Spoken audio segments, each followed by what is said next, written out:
Hello, gamers. How are you all doing today? I'm GloryHoundd, and I'm here today with Ellen Kirby. From We Game Together. How are you doing? Better now. Guys. Kat and I just totally had a kerfuffle moment. Oh my goodness. It was ridiculous.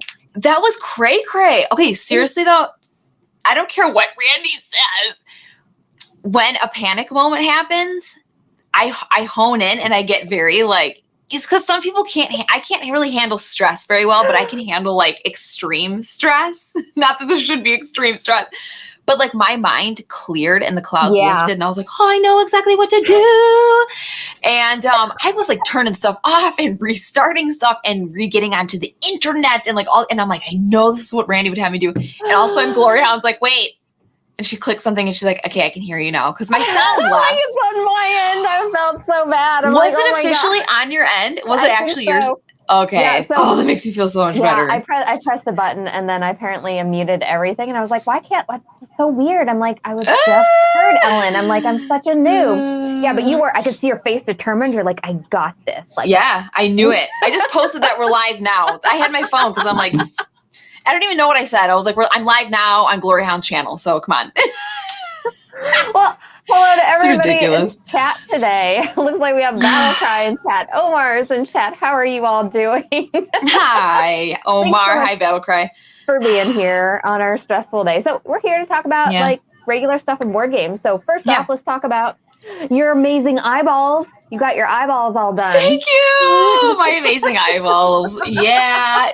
Oh my gosh, I had LASIK, and I think some of you, hi Joe Ferguson, how you doing?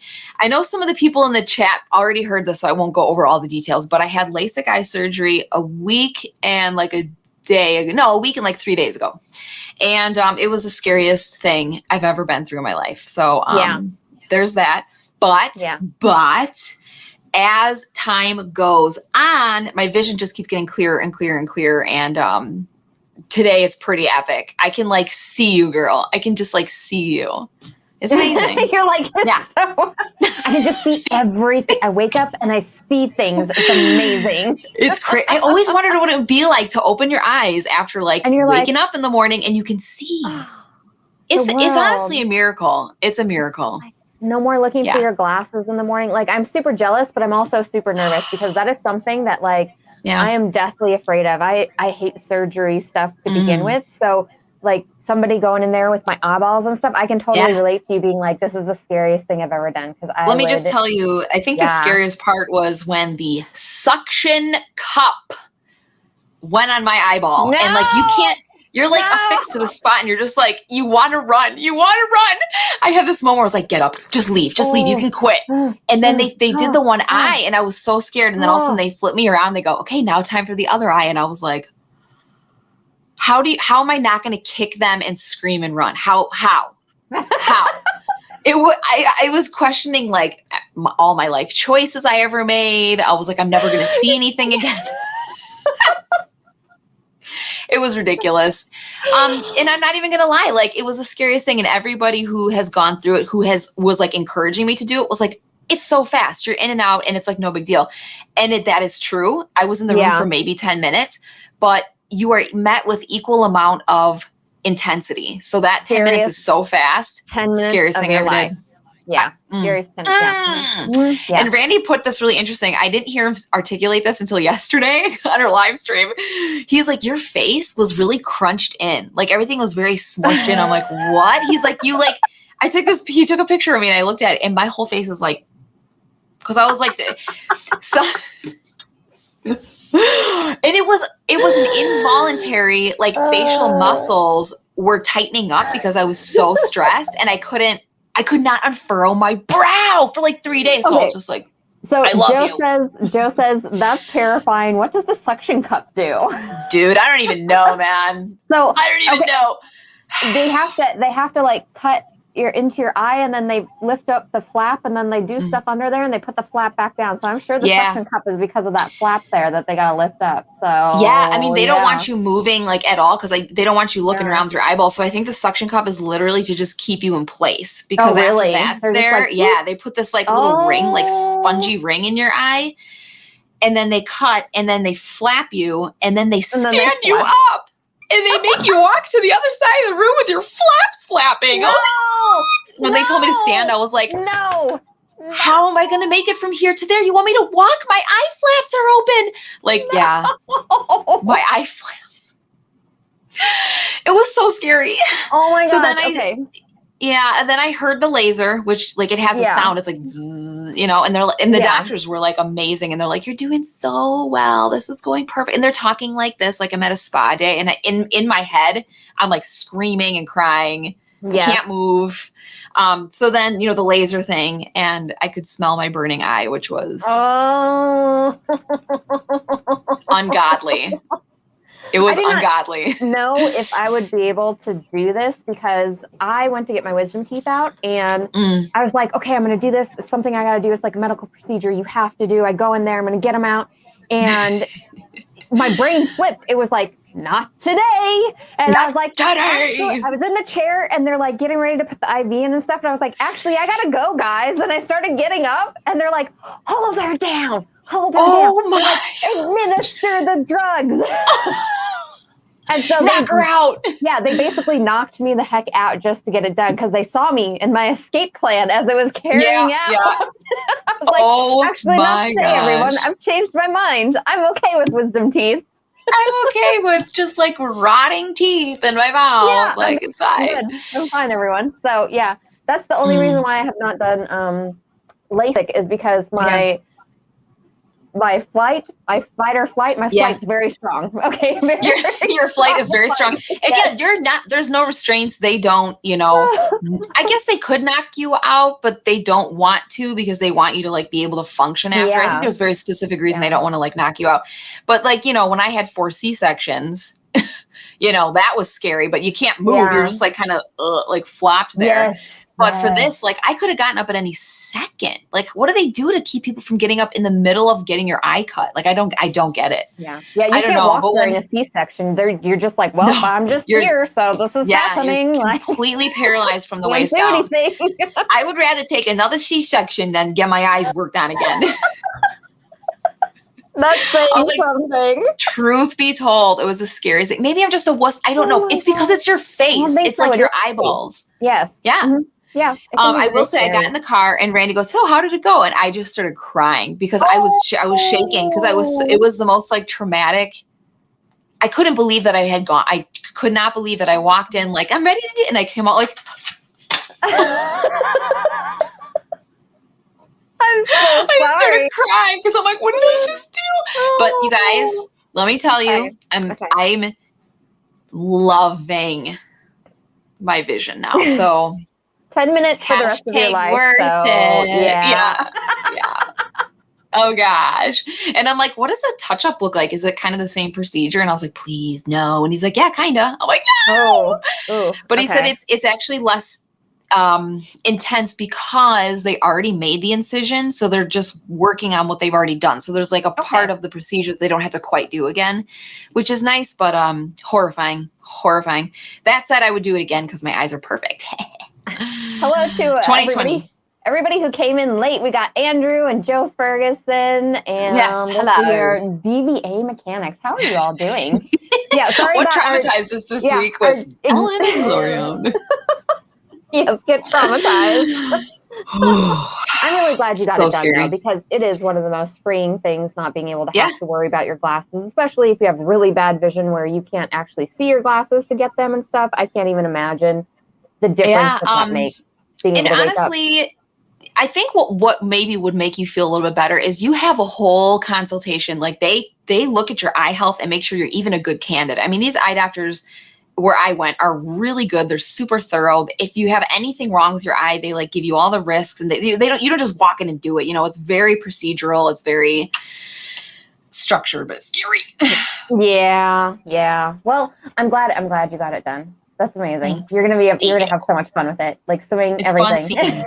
And every night though, I go, well, time to take my contacts out, and I start bringing my finger up to slide it out. And I'm like, I don't have to do this anymore. Never again.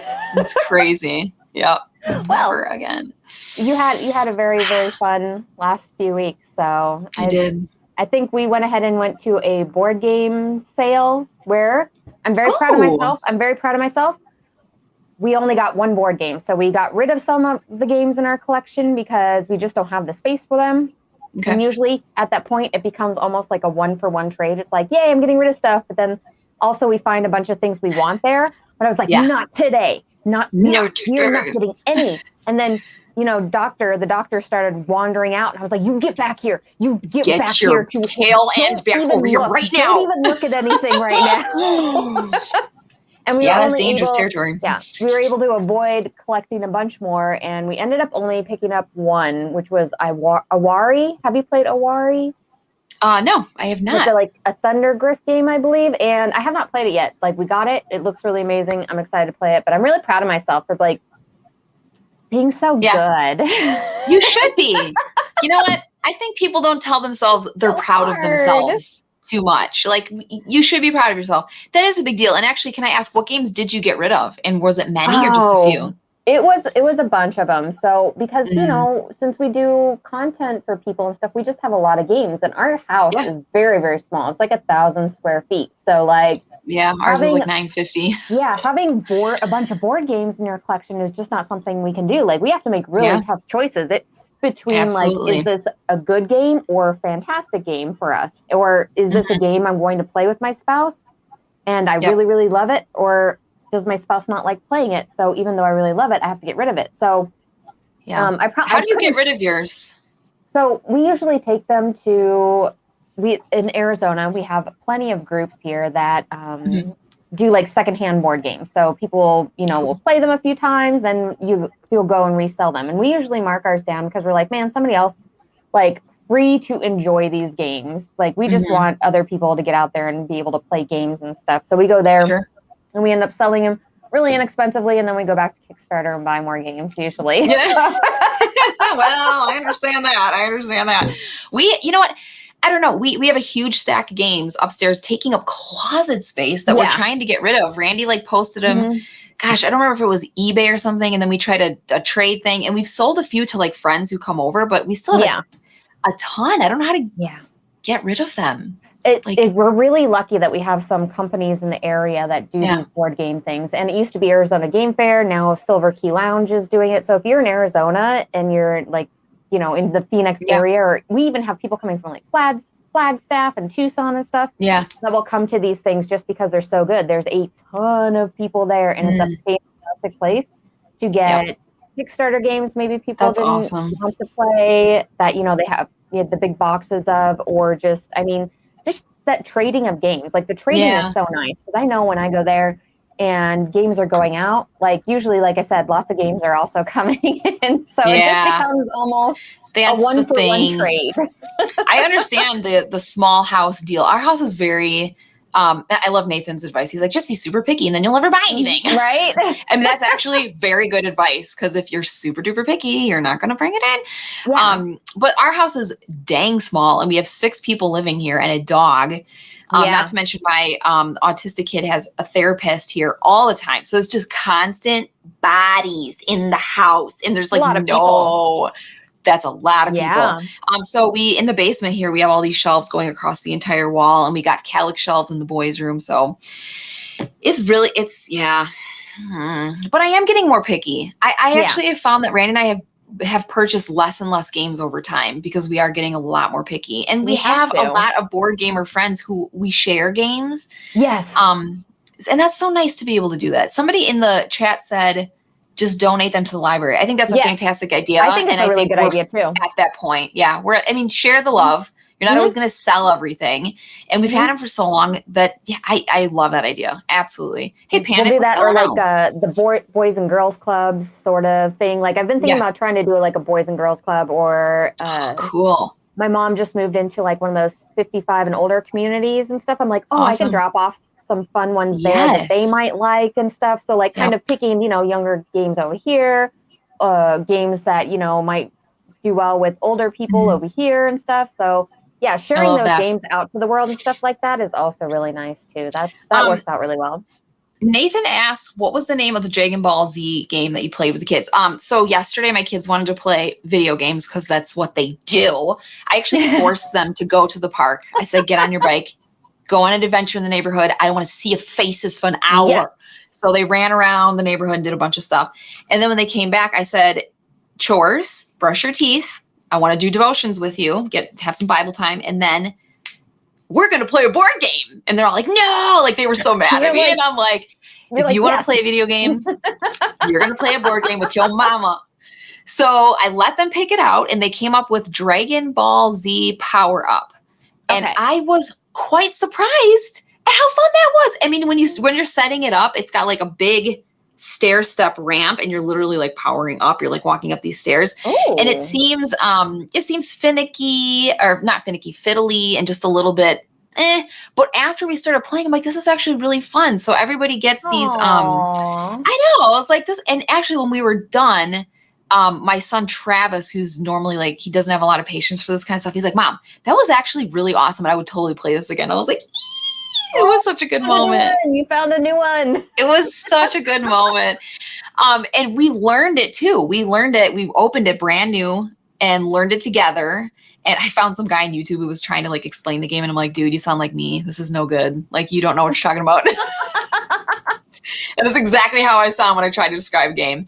But basically you have these little cards with 6 characters on them. Some of the players that are playing could have the same character. Some could be totally different. But you pick these little standee characters. So this, by fiddly, I mean, it's just like, it's a bunch of standees and these big tokens. And there's like a stair step thing.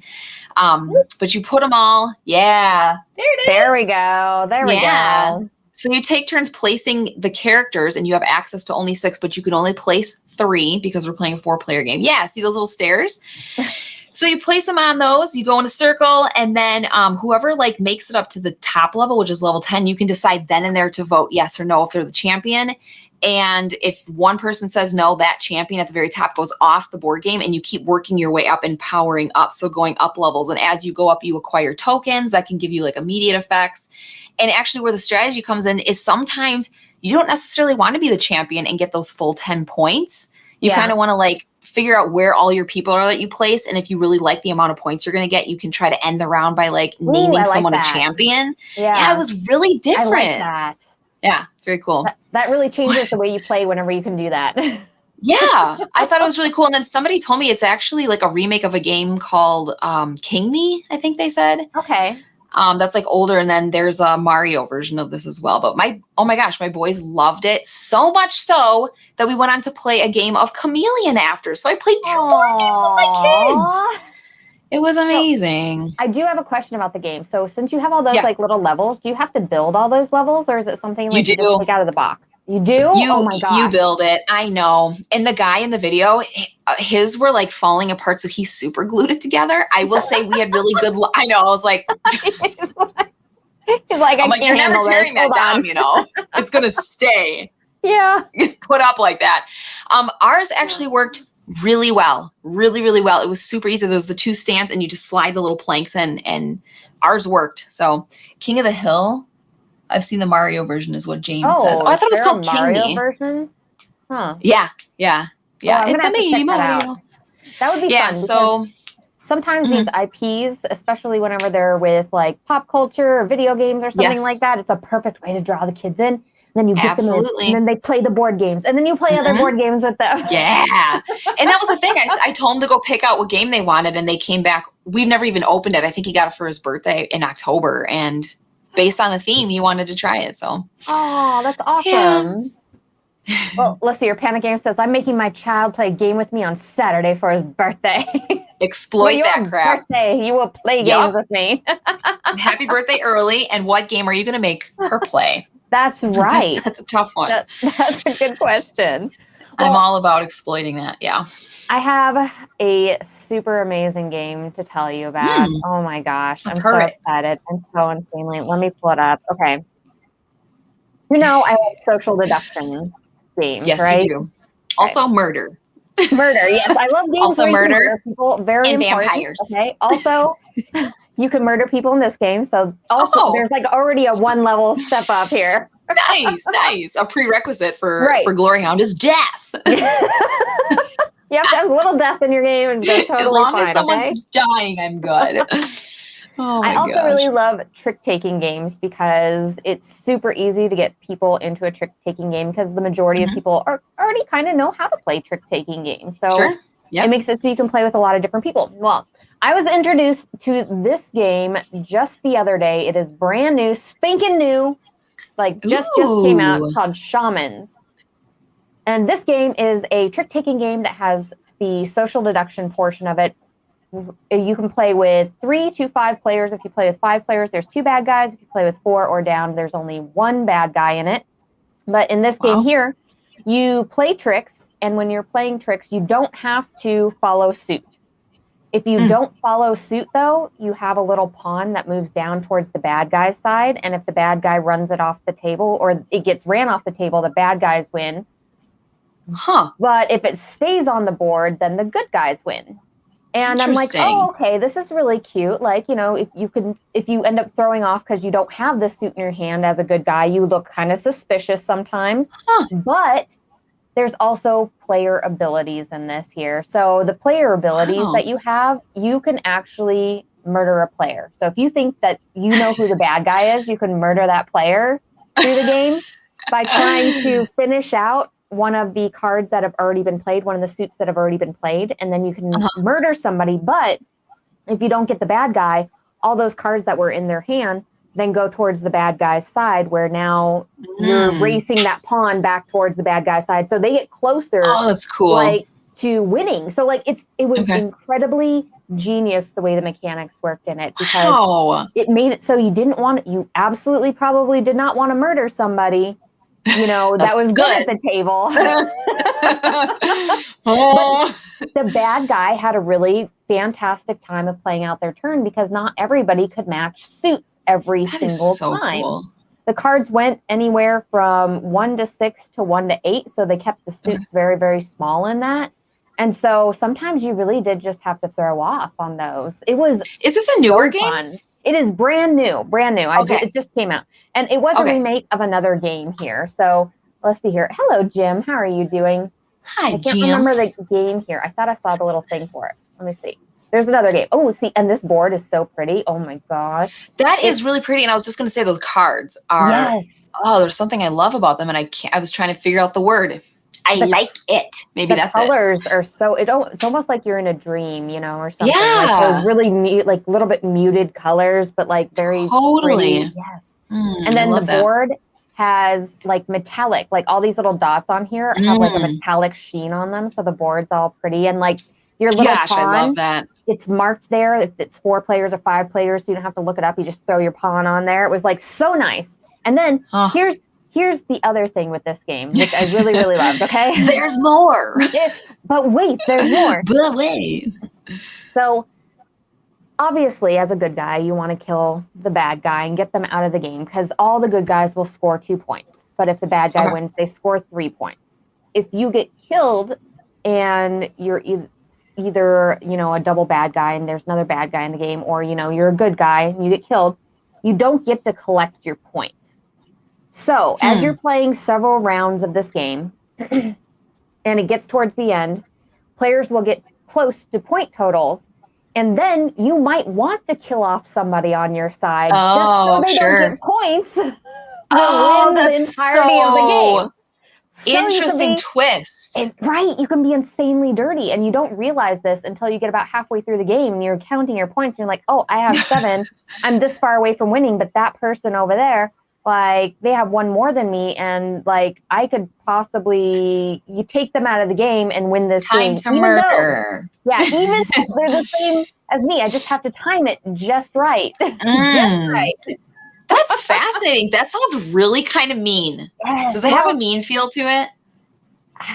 I could see how it could get mean if people were like carrying things over from round to round, but everybody I've played with has been really like, even though you go out, it's still really fun to watch everybody. Yeah, sure. And like, that's so interesting. Who on the table is the bad guy? And there's so many of those stand-up moments in it where like somebody flips over their car and they're like, I was the bad guy.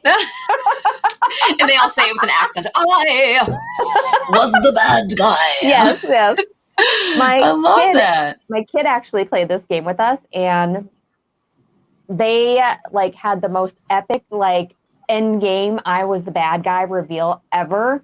They were the last person you had suspected. They were playing the whole time. Really? They're like, oh man, I'm off. I don't have any of those. Stop playing that suit. I don't have any of those cards. And like, they were being so convincing the entire time. Little liar. And you raised a perfect little liar. You should be proud. That'll come in handy with board games. Somebody that's a bad thing. At the table had killed one of the other players, and they're like, oh, it wasn't that person. They still had enough time to kill another player, and it wasn't that person. And then they turn to the kid, and the kid's like, slowly reveals the card, and they're like, it was me all along. Oh my gosh. Oh, that's so cool. And that's so cool when you get to watch your kid do that. That's kind of my son Jackson with Chameleon. He always gets really nervous because you don't want to be found out as the chameleon, because everybody gets a vote to think, to point out who they think the chameleon was. Right. And he did so well yesterday. He completely had me convinced on a few rounds when he was the chameleon, because he was listening to the one-word clues around the table. And when it came to him, he was like really quick and had a clue that kind of matched everybody else's. So he was like really on his toes. It was very cool. So when your kid gets a moment like that, it's like, yeah, I know. You feel so good for them. I'm like, oh my God. I'm like, it's the greatest. Hi, Jolly Lumpy. Yeah. It's a great feeling. Like, he totally beat us, and I was like, yes, I love it. This game here is by H Studios, and if you do, and I'm just letting everybody know, if you are interested in it, I would get it now, because I think it's going to be a hard to find game. It's going to be like the micro macro city sort of pain in the butt to try to find. So just as a note, everybody. I still don't have that game.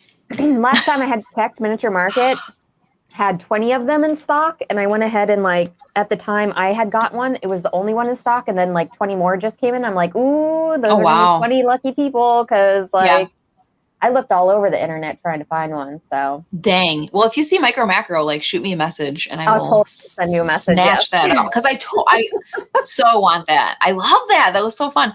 Before we move on, I want to say your hair looks so cool today. Oh, thank you. Yeah, it's really like, it's very like blushy, like blush toned in the front, and very like silvery pink. I think that looks very, very cool. I just had to say that because I was staring at your hair. Yeah, I love this when it gets like this pink color. I love the pink fade. The pink fade is my favorite fade because it turns into like this super pretty like rosy pink, and I'm like, oh, it's gorgeous. Really it's absolutely gorgeous. Yeah, I'm actually gonna go get my hair cut, not cut short, like I'm growing it out, but have you seen the movie called Night and Day with Cameron Diaz and Tom Cruise? It's like an espionage spoofy. It's like silly, but espionage type movie. It's, first of all, it's fantastic. I love that movie. I think I've watched it 8 or 9 times. It's so good. And I love Cameron Diaz's hair so much in that movie. She's got this like middle part like I kind of have, and I'm growing my bangs out, so they're like kind of long. It's a middle part. It's like the curtain bang deal, which is kind of really in right now. But then all this layer in the front, it's kind of like chunked out in the front and very layered. So I'm actually, I'm going to go get it cut tomorrow. Look up stuff on this. Like, it's from the movie Night and Day. So I know, because my friend is a hairstylist. So I sent her a picture from Cameron Diaz in that movie, and I'm like, cut my hair like this. So she's going to put all these layers in the front, and it could be crappy. It could be good. We'll find out. I tend to just do stuff with my hair and not think about the consequences. I'm sure that was a fun movie. Amazing. I'm gonna have to go back and look at that game. I don't remember seeing this at all. Which game? The movie? Movie, yeah. That's a game. You said game, God, girl. What do you think this is like? Like a board game talk? Like, please. Oh my gosh, it's a fantastic movie. I totally recommend it for just like a silly, feel good movie. It's just good. Okay, I'm gonna have to look at that because I think I missed that one. I think it's from 2010, so it's like older. Okay, but my child take note of her hair. So I was probably like frazzled. Then you definitely didn't see it. I was not doing anything. My child was born that year, so I was frazzled.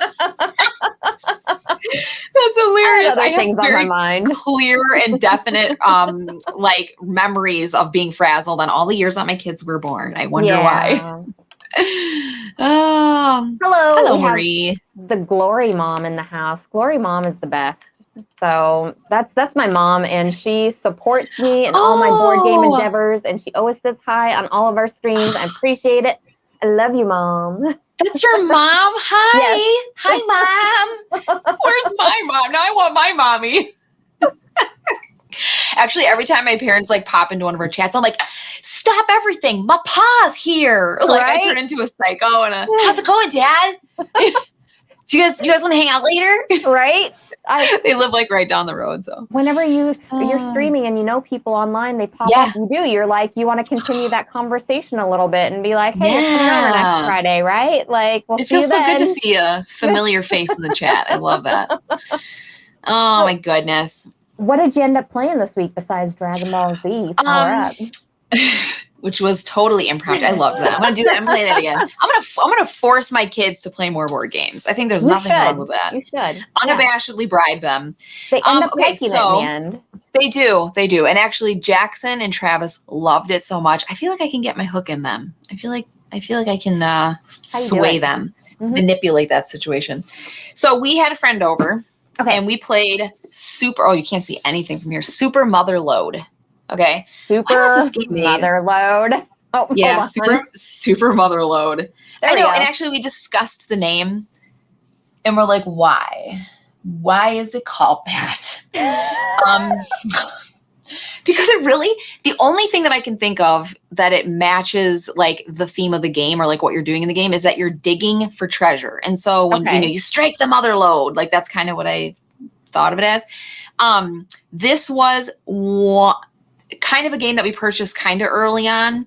And Randy tried playing with me and I was like, nah, that's the new cover, by the way. This is the old cover. Same game. Okay. Yep. Same game, new cover. Don't know why. And I think there might be new characters in there too. But basically, everybody has a deck of cards that has the same things in it. And you start your hand out by drawing, I think it's 5 cards. And you have 2 actions per turn. So you can either draw. You can draw and play something or play 2 cards. Just no matter what it is, you can only do 2 things. So in that picture there that you're showing, that is the red cards are the bomber cards. And you see that little grid with those little square dots? If you have a bomb token to go with that card, you could play them in combination and blow up on this little grid things that match that pattern and collect those things. So you'll be collecting, I think it's like ore. It's not crystal. I kept saying crystal. I forget what it is. Gold. There's diamonds. So you're using your deck of cards to dig down, to drill, and to bomb into these types of rocks here to collect what's in the ground. So as you collect them, all those little different jewels and rocks and minerals are worth certain points. And you can put those values on cards that you don't have access to in the beginning of the game. Everybody has the same cards.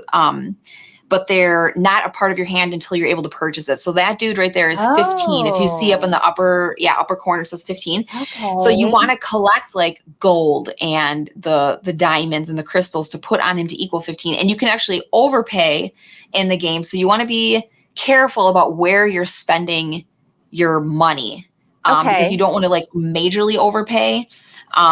But yeah, so you take turns going around in a circle and bombing down deeper into the earth. And every time you get to the bottom of one of these little boards, you remove it and a new board comes out. And the player who accessed the bottom gets to choose which side. So I think it is an absolutely fantastic game. It's in the art is so weird. Like it's just bizarre, but I love it. Look at that. That's the art. So cool. Yeah, it's so different. So you're just drilling down, collecting jewels to be able to pay for new cards, bring them into your hand. And as you're playing, there's major goals and minor goals. So the minor ones, you can erase that. You go through them really fast because they're very like accomplishable goals. Whereas the other ones are a lot harder, like, have 3 of one type in your hand by the end of the game, like things that are a lot more difficult. So you're looking at goals.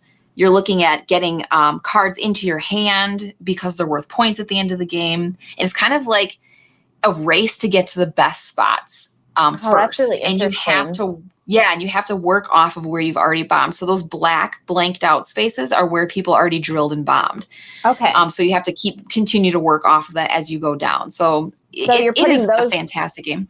Black portions on the board. So like the board is the stagnant piece, and then you're putting those black pieces on the board cover. Okay, where you're bombing. Yep. Okay, got it. So wherever you drill or bomb, and you have to use like different cards depending exactly what you want to do. You take those black pieces and black out what you've already dug. So basically, think of it as like tunnels. You're digging down tunnels. Like, so what is it? Like Dig Dug or something like that? Yeah, Dig Dug. Yeah, exactly. And as you can see, some of those, exactly. Except for more bombs. And as you can see, some of those jewels are like encased in like colors. So there would be like red around those and green around those. And those signify that you can only use, the teal colored cards to drill down into that. And then you also cannot bomb. Yeah, I think they're called that they're in steel, like they're steel framed. So the bombs cannot get through the steel. You have to drill through it, but you have to have the right color. So there's all these different like little things you're looking for. It's not a difficult game whatsoever. And in fact, when I had my friend over to play this game that night, I was like fried and I'd been like crying about stuff. And I just it was not a great day. Yeah. Yeah. And so we needed something that was like, had a little bit of meat to it, but wasn't heavy at all. And this was our choice. And my gosh, I love it. The first time I played it, did not like it at all. Okay. But I didn't give it a chance. You came back to it. Yeah, you came back to it. And I loved it. Yeah. It's very, very good. I can see the merits. Love. That's so interesting. You've been doing that a lot lately, where you've been going back and revisiting games and being like, this game is not that bad. I actually like this game. Like, and there's a lot of debate about that in the board game world, as people say, like, how many plays does it take for you to like something? Sometimes it's not necessarily how many times you play it, but what you've experienced in between playing it the first time and then playing it over here, because then you get a really good idea of what mechanics work really well and what's not. And this was kind of early on when I was gaming, so I really didn't appreciate like the little nuances of like collecting certain card types and how you can like spend your jewels in the best way to get the most amount of cards into your hand. Now that I see that, I'm like, you know what? This is a very clever little game. So shame on me. Shame. Well, it really makes me wonder about some of the games that I've played that I'm like, I don't like this game. And I kind of passed by it really fast and everything. And I'm like, maybe I should revisit some of those too. I don't know. Yeah. I mean, I did that with Terraforming Mars, Railroad Inc., which I love now. Like, I went from not liking it at all to now I want the expansions. It is addicting. It's super It is addicting. Cozy. Oh, and we bought those markers, by the way. Oh, yay. Do you like them? They're amazing. Oh, yes. Awesome. They're absolutely amazing. So thank you so much for that. Oh, my goodness. Good times. Good times. Well, let's see here. What else did I play? Hold on. I feel like I talked for 25,000 hours about that. Wow. No, I'm really interested in playing it. I didn't realize that was a Roxley game too. But like, what an odd name. I'm writing it down because I'm never going to remember Super Motherload. Super Motherload. And I decided it's because, it's like when you hit the jackpot. Oh, I hit the Motherload. So I think that's kind of what it, because we were like, why is this the name? Make Ellen retry games. Yeah. Is my takeaway. Yep, you got to retry them sometimes, okay? I think that's a good attitude to take into life too, is like, don't always write off the thing that you thought you didn't like once, as a permanent fixture of I hate that. Like, I don't know. Try it again. So there's like games that are just good at certain player counts, I've found. And sometimes whenever I don't like a game as much as I think I should, I always think, is this just better at a different player count? Because we end up playing two players so much. And I'm sure there are some real gems that go by that I'm like, that's okay. Because it's just maybe okay at two players, and like Moonrakers. Moonrakers is just better at more players because you get more interactions with people. And so for me, I'm like, like it's cute. I like it, but it's not like as exciting as it should be. But we've only played it at two players. So like, I don't know anything else, The difference from going to 2 to 3 is dramatic. It's a drastic change. It really is. I don't love that game of 2-player. I don't think I'd ever play it again. You absolutely can. But like, you're absolutely trying to be against each other and it's only you two. I don't know. It works better at 3 or 4. Definitely. Right. And it's like, it's got good 2-player mechanics in it, but like, I think the heart of the game is built around that social interactions and helping people and stuff. Negotiating and all that. Right. When you take that piece away, the game isn't as exciting as it should be, And so I think going back and replaying those at different player counts and trying them in different ways, like you'll find a renewed love in some games that you might not have had so much love for, I really think. Yeah. So I'm glad that you're doing that. Ooh, okay. Yeah, so it's been interesting. I also played this week Stellar, and this is by Renegade Games. I'm going to pull it up so you can see it. Have you played this game before? No, but that is so pretty. It is so pretty. Oh my gosh, it is so pretty. The silhouettes of the house and the trees, that's so cool. I love it. This game is super gorgeous. Okay, so this is strictly a 2-player game. So this is built only for 2 players. Have you played Hats before? No. Okay. Gosh, there's so many games I haven't played. No, well, there's so many games out there. I'm just asking because it has similar kind of interesting mechanics. This has a very interesting mechanic to it. So you have a group of cards where you choose from. You choose a card to put it in your hand. Let me see if I can get to like some actual pictures of like the things that I need to be talking about. There we go. There you go. Okay. So you have a group of cards here that you're going to be choosing from. You have 2 cards in your hand and you take 1 card from there. Then you play a card, and when you play a card, you either play it in like your tableau or this like really awesome telescope that like they should have a picture of. I mean, where's your telescope at, everybody? It's that silhouetted, it's that silhouetted cute telescope there, and I don't see it. It is cute. Oh my gosh. But you play a card either in your tableau or in your telescope. There you go. Is that it right there? Okay. So this is like underneath all these cards here is a little guy, and then you have the stars, and he's like looking through a little telescope. A little guy. Yeah, this is where you put all of your cards that you're trying to score with, and then your tableau is going to be your multipliers that you're scoring with. Awesome. And when you're getting those cards into your hand, so you took a card from that row of 5, whatever you play has a number on it. And if you play it in your tableau, then you take that numbered card from the row there. So if it's in the 3 spot, the 2 spot, or whatever, and you put that on your telescope. Or if you play it on your telescope, then you have to take whatever numbers on the card and take it from that portion there, the 1 through 5, and put that in your tableau. So like it makes these mind-bending choices because not only are you worried about the card that you're taking and putting into your hand, you're also worried about the cards that you're putting down and whether the card you're taking from that tableau is going to affect the cards that you're putting down, because you don't want to get like a random card put in there. And then you're also trying to make this combination of like, all right, I have this many planets in my telescope and they have this many stars and they're going to be times by this many cards in my tableau. Like for it being such a simple take a card game and place a card game, your mind is having to do all these different crazy things. You're like, oh my gosh, where's this card going to go? What am I going to put in my tableau?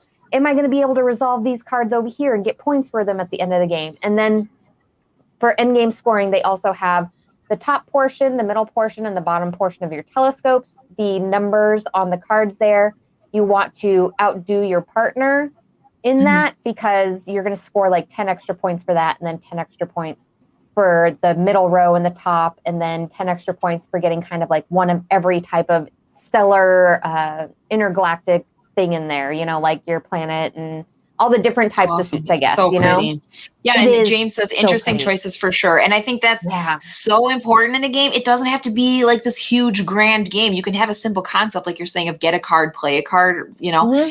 But we want interesting choices. Yes. That's what we want. Choices that make you second guess your like thoughts of just like, oh, I'm going to throw this card down there. You know, like, I'll end up planning ahead and being like, oh, yeah, okay, in any game. And I'll be like, all right, I have my next 7 turns planned based off of the cards I have in my hand, you know, or what's out. You know, I have 3 in between here and I know exactly what I'm going to do. With this one here, every single turn, I'm like, okay, I really need to think about what I'm doing. I really need to think with this one. To myself, is this going to be a good decision? Okay, I'm going to put this. Do you find there's a lot of AP then with that? Like, is there a ton of AP? Yes and no. I could see how some people could overthink it, but once you get past that, what do I need in my hand, and then what I want to put down, there's that third option is always chosen for you, you know? Okay. So cool. I would say probably your first game, you're going to have a little bit of AP figuring out how the system works, but once you get the system down, you're going to be better at it, but it's still going to be incredibly challenging with navigating what you want in your hand versus what you're placing down, and then what you're going to end up getting because of your choices. Yeah. So that's really interesting. So interesting. Yes. I find that sometimes, doesn't it seem like games sometimes get harder the better you get to know them, because you're not just making like cheap turns. You know what I mean? You're starting to be like, oh, wait a second. I know there's a card out there that will act really well with this one. So if I kind of bide my time and like kind of look for something that can work better with this. Yeah. And that's what I found Terraforming Mars to do for me again when I played. Because remember, I didn't like it at all.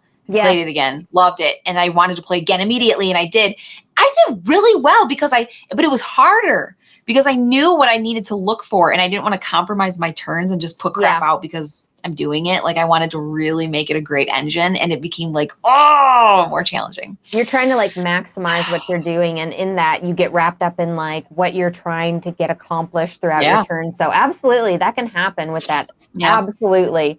And this one, if you wanted to play it just as like a random game of like putting stuff down, you totally could. I would be interested to see how it turned out, because it is crazy.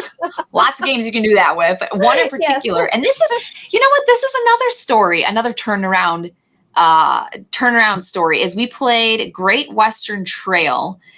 This is not the game I was going to talk about, but I'm going to mention it anyway. We played Great Western Trail, and oh my gosh, girl, that's a decently heavy game. It's decently heavy. Yeah. So I played it for the first time, not a gamer. And I was like, the heck is going on here? So I was like, I got this cow. I'm going to do this with it. And like, what? Very difficult game. I think there's a lot of people who I'm sure would beg to differ. You're getting cows and you're going through this, you're going around the same map over and over and over. And the cool thing about it is you can go up to 4 spaces to get what you want. And you can skip over things that you don't want, land strategically so that on your next turn, you can also get the thing right next to it. But as you're doing that in the map, you see there's like that empty square there that has like lines. People are building buildings in those squares. So like, depending if you go a certain way, you got to pay people to go through land. Yeah. And if you don't want to pay people to go through certain pieces of land, you have to go through the hazardous parts of the land, like where like avalanches and things are.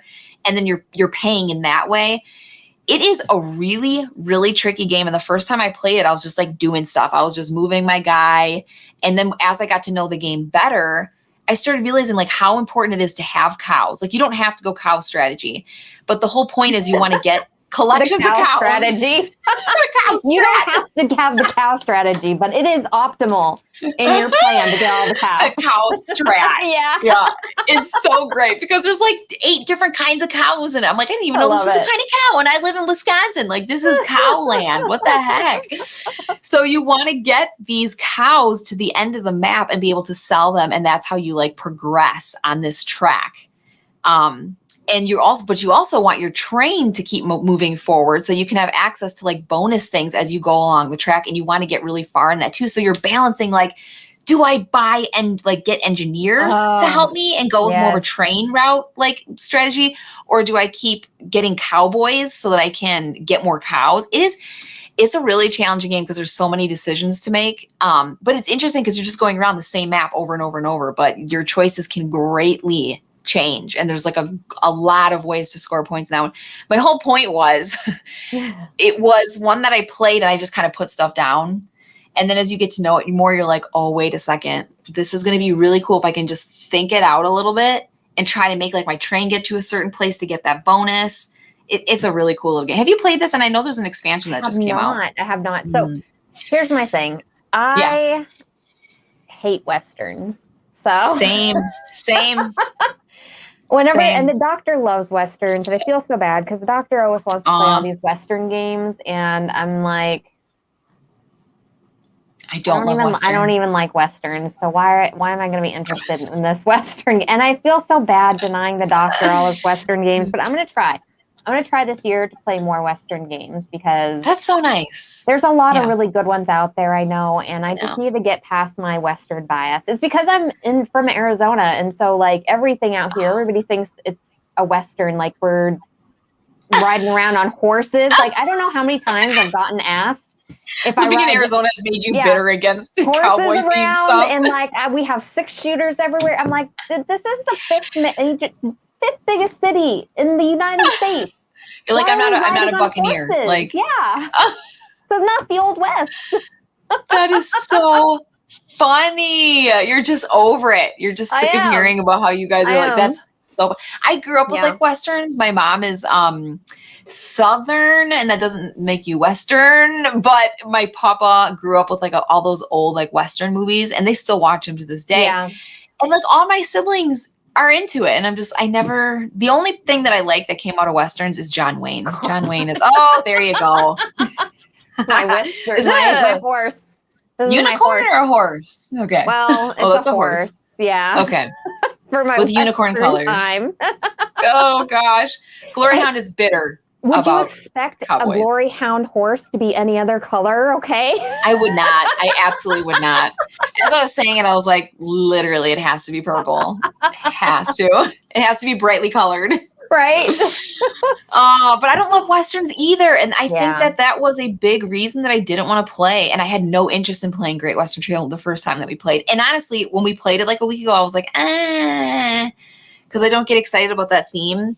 It's board games. This is a hobby. Like you want to love what you're looking at when you're playing, right? So I totally get you 100%. Yeah, that's a huge thing is just having, especially like whenever you have a heavily themed game and stuff, you want to go in there and you want to, I mean, even the mechanics are built around that, wanting to feel like you're doing those things. Yes. And I'm like, I don't want to be a cowboy. So I don't want to be a cowboy.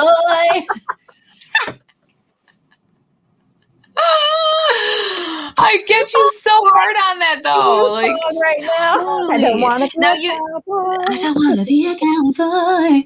Now you don't have to just you don't have to do the cow strap, but then definitely like, you know, you can be you can collect workers and build buildings, but it's still, it doesn't matter. It's still a Western. Okay. You know what I hate actually, if I'm being honest, which is I think a reason I didn't like Railroad Inc. I hate train games. Okay. That makes sense. And there's a lot of train games out there and there's good train games, but yes, like the train game theme can seem very dry whenever you're looking at it. Like, I'm like, Capstone Games makes Irish Gauge, Ride the Rails. Like they have a whole series of train games, which when you look at it, you're like, wow, this is a boring looking train game. And then you play it and you're like, oh my God, I love this game.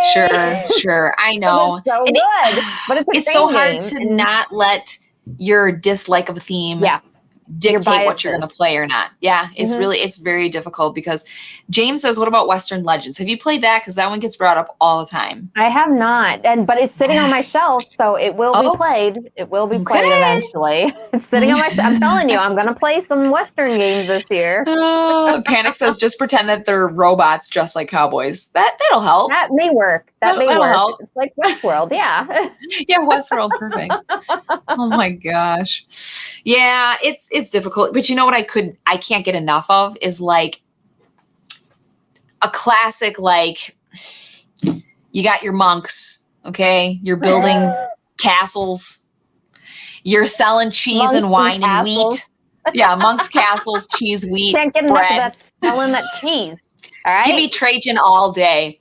Like I can play that crap all day. We want to sell the cheese. We want the end product of the cattle, okay? If I'm not looking at wheat by the end of this game, I'm not board gaming anymore. I could play that stuff, that dry, typical, like, oh my god, like Carpe Diem. Like, what are all the games? The Steffenfeld tends to do those. Notre Dame, I'm looking at them right now. Notre Dame kind of has that vibe.